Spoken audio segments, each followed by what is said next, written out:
नमस्कार बच्चों, गुरुवान क्लासेस में आप लोगों का एक बार फिर स्वागत है।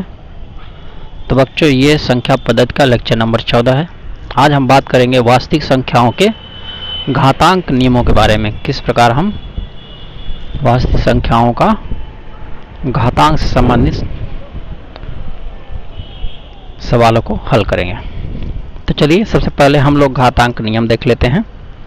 ठीक है बच्चों, आइए। तो पहले नियम में घातांक नियम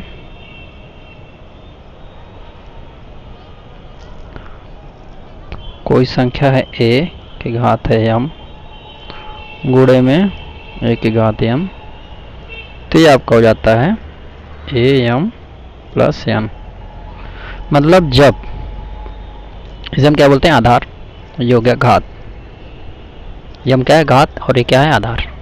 तो जब दोनों जिनका गुणा कर रहे हैं उनके जब आधार बराबर होते हैं तो घातें क्या होती हैं, जुड़ जाती हैं। तो दो संख्याएं जिनके आधार बराबर हों उनकी घातें गुणा करने पे जुड़ जाती हैं।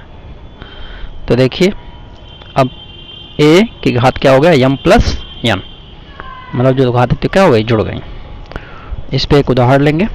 जैसे 3 की घात है 4 गुणे 3 की घात है 5, तो यह आ जाएगा 3 की घात है 4 प्लस 5, तो यह आ गया 3 की घात 9। ये आपका क्या हो गया, उत्तर हो गया। ठीक है बच्चों, समझ में आ रहा है? बहुत ही आसान है बच्चों ये। अब देखिए, अब भाग सीखेंगे। दूसरा नियम, मान लीजिए a की घात m है और बट्टे में a की घात m। यहाँ पे देखिए बच्चों, जो आधार a है वो दोनों बराबर है और घात जो है वो अलग अलग है। तो आधार बराबर है ना, तो हम सबसे पहले लिखेंगे आधार। अब घात में क्या होगा, जो ऊपर वाला है मतलब अंश का जो घात है उसे लिखेंगे पहले, फिर ऋण हर, हर क्या है, एक घात n, इसका घात लिखेंगे n। तो ये क्या हो गया उत्तर, a की घात m माइनस n। ठीक है बच्चों, तो एक इस पे भी हम लोग क्या देख लेते हैं, उदाहरण देख लेते हैं बच्चों। जैसे 5 की घात 4 बटे में 5 की घात 3, तो ये आ जाएगा 5 की घात 4 माइनस 3, घटा दीजिए। अब देखिए यहाँ पे क्या है, जो अंश है अंश की घात पहले लिखा है, फिर माइनस में हर की घात। अब 5 देखिए दोनों में क्या है, बराबर हो। ये चीज़ जरूर ध्यान रखिएगा कि जो आधार है, घात का जो आधार है वो बराबर होना चाहिए। ठीक है बच्चों, तो 5 की घात आ जाएगा, घटा दीजिए, 4 में से 3 गई 1, तो मतलब सीधे सीधे क्या आ जाएगा, 5 आ जाएगा। ठीक है बच्चों, ये इसका उत्तर हो गया। चलिए अब अगला नियम देखते हैं। अगला घातांक नियम क्या है, गुणा हो गया और क्या हो गया, भाग हो गया। ठीक बच्चों, अब हम क्या लेंगे, ऐसी संख्याएं लेते हैं जिनका क्या हो, घात तो बराबर हो पर आधार अलग अलग हो। जैसे तीसरा नियम, a की घात m गुणे b की घात n।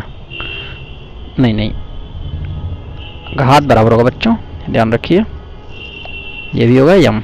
तो देखिए यहाँ पे आधार जो है अलग अलग है लेकिन घातें बराबर है। तो जब घातें बराबर होती है, आधार अलग होता है, तो क्या होता है, आधार का गुणा हो जाता है और पूरे के घात लग जाता है यम। तो यहाँ भी देखिए a गुणे b और घात यम। इसका भी एक उदाहरण देख लेते हैं। जैसे उदाहरण क्या है, जैसे मान लीजिए 7 की घात 4 है और गुणे में 7 की घात 5 है। 5 नहीं बच्चों, सेम होना चाहिए, ये भी आ गया,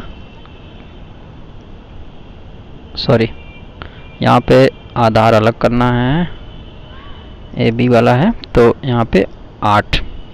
ठीक है बच्चों, तब देखिए 7 की घात 4 घात हो गया 4 और फिर गुणे 8 की घात 4।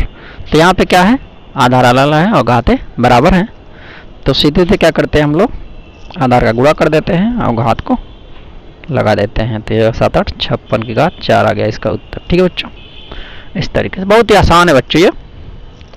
बस थोड़ा सा ध्यान देने की आवश्यकता है। चलिए अब अगले नियम की ओर चलते हैं कि दो ऐसे घातांकों का भाग जिसमें आधार क्या हो, अलग अलग हो और घात बराबर हो।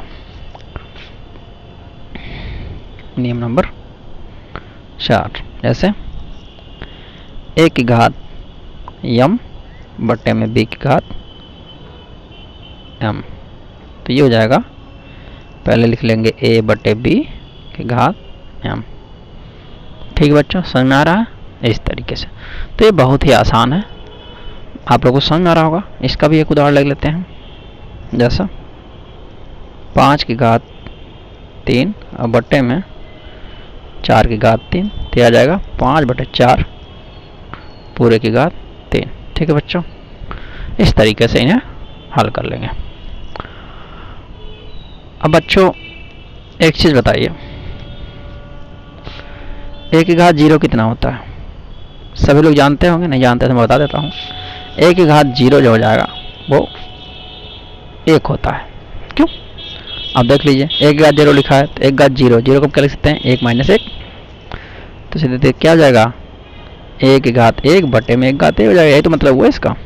तो देखिए a बटे a हो गया, 1 आया कि नहीं आया? ठीक है, तो 1 घात 0 का मतलब 1 होता है। तो इस पर इसको हम कहाँ इस्तेमाल करेंगे? जैसे मान लीजिए 1 बटे 1 की घात n है, तो इसका क्या उत्तर हो जाएगा? तो देखिए 1 को हम क्या लिख सकते हैं? 1 घात 0 लिख सकते हैं और नीचे 1 घात n है। ये दोनों बराबर हैं तो घाते के जाएंगे, घट जाएंगे, 0 माइनस n हो जाएगा। तो आपका आएगा 1 की घात माइनस n। कहने का मतलब यह है कि अगर 1 बटे कोई भी आधार हो उस पर घात लगी हो तो वो सीधे सीधे आधार ऊपर जाएगा और घात क्या हो जाएगी? माइनस हो जाएगी। ठीक है बच्चों, समझ में आ रहा है? जैसे उदाहरण ले लेते हैं, जैसे 1 बटे 17 की घात 4 है, तो इसको हम लिख सकते हैं 17 घात माइनस 4। ठीक बच्चों, समझ में आ रहा है? बहुत ईजी है बच्चों ये सवाल। अब अगले नियम पे चलते हैं, जैसे a की घात है m और की घात n, तो जब इस तरह का होगा, मतलब a की घात m है फिर पूरे घात n है, तो यहाँ पे क्या होगा? घातों का गुणा हो जाएगा बच्चों। ठीक है, तो आपका उत्तर आ जाएगा a m n। अब इसे नियम नंबर 6 लिख सकते हैं। ठीक है, तो घातांक का ये 6वां नियम हो गया। समझ गए बच्चों? समझ में आ रहा है? बहुत ही आसान है। तो इस पे उदाहरण लेते हैं, जैसे 7 की घात 3 की घात 4, तो हो जाएगा 7 घात 4 गुणे 3 कहिए, 3 गुणे 4 कहिए, 7 घात 12। ठीक बच्चों, इजी है, बहुत ही ज़्यादा इजी है। तो इस तरह के सवाल हम लोग कर सकते हैं। ठीक बच्चों, अब चलिए इसी के साथ हम लोग करड़े की भी बात कर लेते हैं कि उनका घातांकों का क्या संबंध है। तो देखिए करड़ी में a है और यहाँ पे n लिखा है, तो इसका मतलब होता है a की घात 1 बटे n। ठीक बच्चों, बटा में हो जाता है, किस में जाएगा? बटा में। ठीक है बच्चों, इस तरीके से। अब जैसे उदाहरण लेते हैं, जैसे मान लीजिए √4, यहाँ पे हो गया 2 नहीं बच्चों, 1 मिनट, यहाँ पे लेते हैं 8, यहाँ पे लेते हैं 3, तो हो जाएगा 8 की घात 1 बटा 3। तो हम इसको क्या लिख सकते हैं? 8 को क्या लिख सकते हैं? 2 की घात 3 लिख सकते हैं बच्चों, 1 बटे 3 हो गया।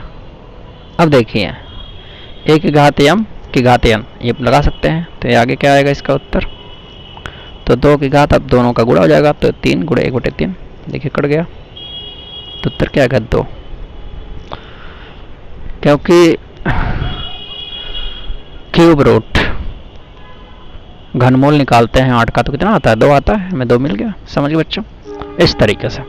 तो इस तरीके से बहुत सारे सवाल आएंगे जो कि हम हल करेंगे। और अब उदाहरण को आगे बढ़ाते हुए हम लोग कुछ सवाल देखते हैं। तो चलिए सवालों पे आते हैं।